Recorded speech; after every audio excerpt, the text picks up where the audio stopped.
সম্মানিত দর্শক, আল্লাহি অবরকাতুহু।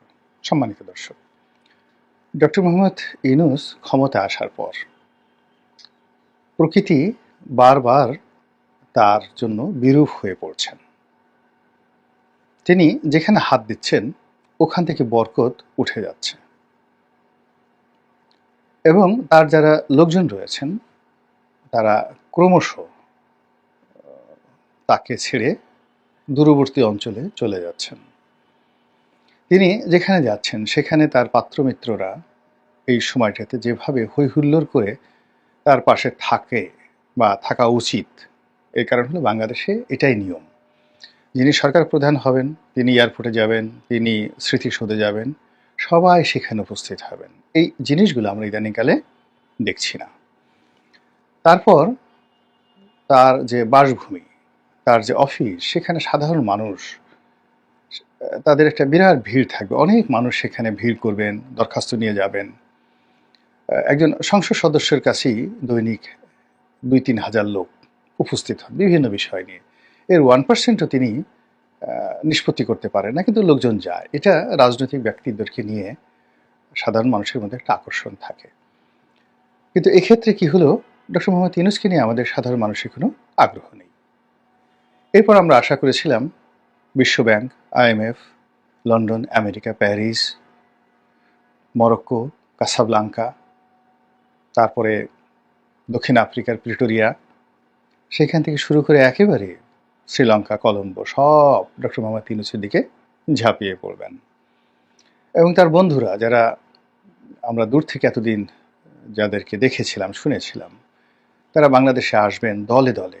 ক্লিন্টন আসবেন, হিলারি ক্লিন্টন আসবেন, বারাক ওবামা আসবেন, তারপরে তার যে ১০১ জন নোবেল লরিয়েট বন্ধু রয়েছে যারা তার পক্ষে ওয়াশিংটন পোস্ট পত্রিকায় তারা বিজ্ঞাপন দিয়েছিল, তারা আসবেন।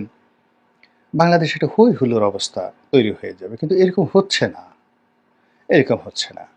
২ নম্বর হলো যে শেখ হাসিনা সঙ্গে আমরা জানি দিল্লির সম্পর্ক ভালো ছিল না, এবং দিল্লি ডক্টর মোহাম্মদ ইউনূসকে ক্ষমতা আনার জন্য বা এরকম একটা অভ্যুত্থানের জন্য একেবারে নারাজ ছিলেন না। সাম্প্রতিক সময় দিল্লির কথাবার্তা শুনে তারা একেবারে আমরা স্পষ্টতই বুঝতে পারি যে তারা জানতেন শেখ হাসিনা ক্ষমতা বেশি দিন প্রলম্বিত হবে না, আর তিনি থাকবেন না। তো সেই দিক থেকে যেটি হচ্ছে,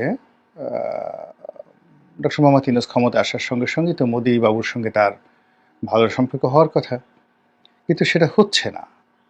প্রথমে ডক্টর মোহাম্মদ ইউনূস চাইলেন যে দিল্লিকে অস্বীকার করি বা দিল্লির চোখে চোখ রেখে দেখি ইখতিয়ার উদ্দিন মোহাম্মদ বিন বখতিয়ার খলজি, না উনি তো দিল্লির অধীন ছিলেন, সেটা নয়, কে হতে পারে ঈশা খাঁ, মুসা খাঁ, তারপর ফখরুদ্দিন মুবারক শাহ, গিয়াসউদ্দিন আজম শাহ, তারপর শশাঙ্ক, হর্ষবর্ধন, মুর্শিদ কুলি খান, এ সকল মহামানবেরা সবসময় দিল্লিকে টেক্কা দিয়ে ছলে বলে কৌশলে তারা বাংলার স্বাধীনতা এবং সার্বভৌমত্ব অক্ষুণ্ণ রেখেছিলেন এবং বাংলাদেশকে উন্নতির স্বর্ণশিখরে তারা নিয়ে গিয়েছিলেন, এবং ইতিহাসের একটা মানে জাজল্যমান তারকাতে পরিণত হয়ে আছেন তারা এখন অবধি।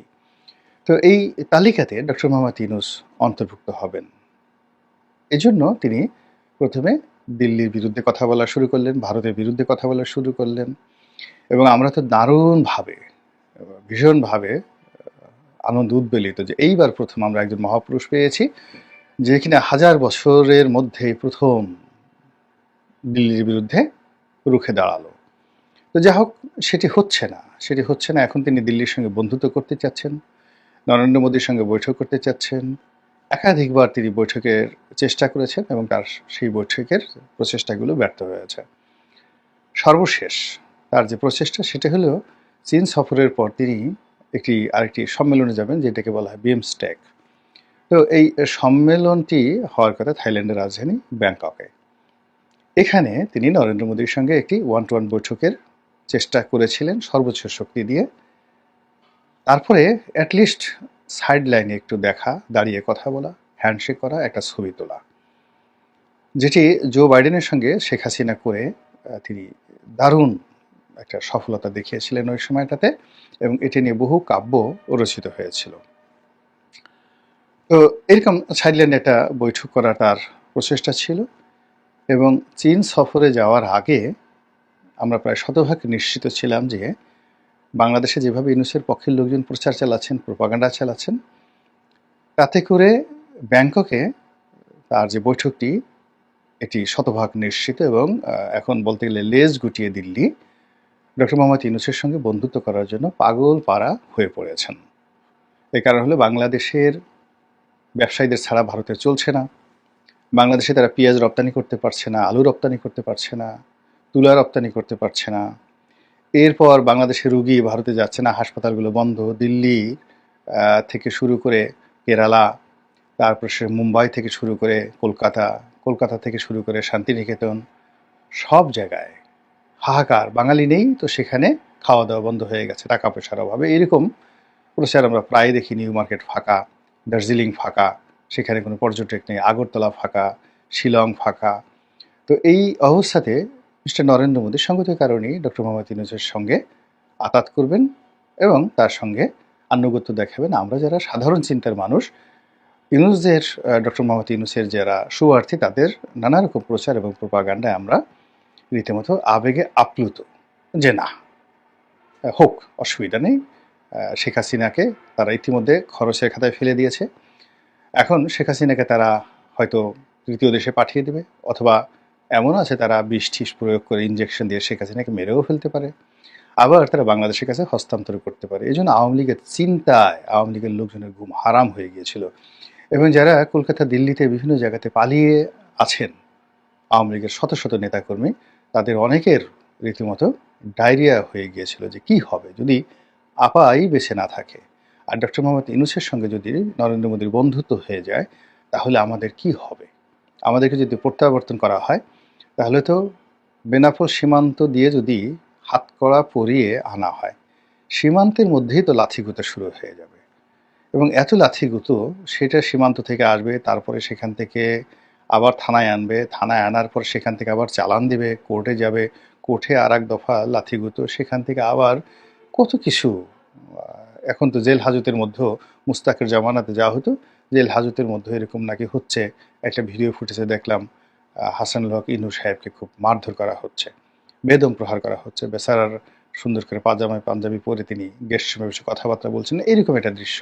এটা কবে কোন জায়গার আমরা কিছুই জানি না, বাট এটা ছড়িয়ে পড়েছে। তো সেই দিক থেকে আওয়ামী লীগের যারা লোকজন রয়েছেন তারা এই দৃশ্যগুলো দেখেন এবং চিন্তা করেন যে আমাদের কিসে কি হতে পারে। বিশেষ করে যাদের বয়স হয়ে গেছে এবং যারা অনেক টাকা পয়সা উপার্জন করেছেন এবং যারা একসময় অনেক যাকে বলা হয় প্রভাবশালী ছিলেন, তারা চিন্তায় তাদের ঘুম হারাম হয়ে গেছে।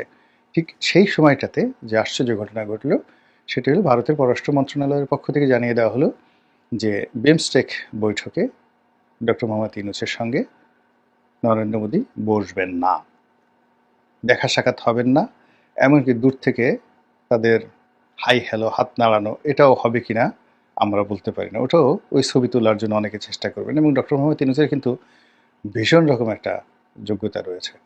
তিনি কাউকে পেলেই তিনি হ্যান্ডশেক করেন। প্রথমে ডান হাত দিয়ে অন্যের ডান হাত চেপে ধরেন, তারপরে আবার নিজের বাম হাতটি দিয়ে ওই তার ডান হাত, দুই হাত দিয়ে হাতটিকে এমনভাবে চেপে ধরেন, তারপর তিনি এমন সুন্দর করে হাসতে থাকেন যে তিনি ছেড়ে না দেওয়া পর্যন্ত, এবং তিনি যতক্ষণ চাইবেন ততক্ষণ পর্যন্ত ছবি ক্লিক ক্লিক করে ওঠা না পর্যন্ত, অন্তত পক্ষে 100টা ক্লিক না হওয়া পর্যন্ত তিনি দুটো হাতের একটা হাতও ছাড়েন না। তো এটা তার একটা নিদারুণ গুণাবলী। নরেন্দ্র মোদীর আবার এই গুণাবলী আর একটু বেশি। তিনিও করেন কি, প্রথমে এক হাত ধরেন, তারপর দুই হাত ধরেন, তারপরে তিনি জড়িয়ে ধরেন, ভীষণ রকম জড়িয়ে ধরেন। তার চেয়ে অনেক লম্বা লম্বা মানুষ, মনে করেন মোহাম্মদ বিন সালমানের মতো মানুষ, ট্রাম্পের মতো মানুষকে তিনি জড়িয়ে ধরেন। আর নরেন্দ্র মোদী যেহেতু একটু খাটো, জড়িয়ে ধরার পর কি হচ্ছে, এদের বুকে সাবানা বা কবরী যেভাবে ধরেন ওয়াসিম, চিত্রনায়ক ওয়াসিম অনেক লম্বা, তাদের মানে তাদের যে আলিঙ্গন দৃশ্য, সেই আলিঙ্গন দৃশ্যে যেভাবে তারা তাদের যে মস্তক, তাদের যে অধর, যেভাবে নায়কের বক্ষে সমর্পণ করেন, এবং সেখানে যে ধরনের একটা রসায়ন তৈরি হয় পৃথিবীর লম্বা লম্বা মানুষগুলোর সঙ্গে, রাষ্ট্রনায়কদের সঙ্গে নরেন্দ্র মোদী এইভাবে কুলাকুলি করে ওইরকম একটা রসায়ন সেখানে তিনি তৈরি করে ফেলেন। তো সেক্ষেত্রে ডক্টর মোহাম্মদ ইউনূস এবং নরেন্দ্র মোদী এই দুজনের আকার আকৃতি সেম, উচ্চতা সেম, তারপর দুজনের হ্যান্ডশেক করার ভঙ্গি সেম, কোলাকুলি করার যে অভিনব কায়দা নরেন্দ্র মোদীর। যদি আসলে দুজনের একটা দেখা হতো, সত্যি অর্থে দেখা হতো, বিশ্বাস করেন এইরকম জুটি আর কখনো হতো না। তাদের কোলাকুলির দৃশ্য, তারপরে তাদের হ্যান্ডশেকের দৃশ্য, এসব নিয়ে গল্প কবিতা রচনা করা হতো এবং লিওনার্দো দা ভিঞ্চি বা পাবলো পিকাসো বা মাইকেল অ্যাঞ্জেলো তাদের মতো চিত্রকর ভাস্কর যদি এই পৃথিবীতে থেকে থাকেন, এগুলো নিয়ে এমন চমৎকার দৃশ্য তৈরি হতো যেটা আমরা অভিভূত হয়ে যেতাম। এমনকি একটা যে মাদাম তুসোর জাদুঘর রয়েছে, মোম দিয়ে মূর্তি তৈরি করা হয়, অবিকল মূর্তি তৈরি করা হয়। তো ডক্টর মোহাম্মদ ইউনূসের মূর্তি, ওখানে শাহরুখ খানের মূর্তি আছে, সালমান খানের মূর্তি আছে, ঐশ্বরিয়া রায়ের মূর্তি আছে, কিন্তু মাদাম তুসোর সেই জায়গাতে ডক্টর মোহাম্মদ ইউনূসের মূর্তি নাই বোধহয় এখনো পর্যন্ত।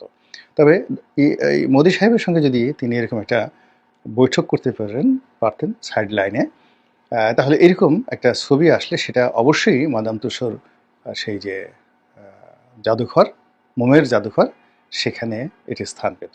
এটাই গেল এক।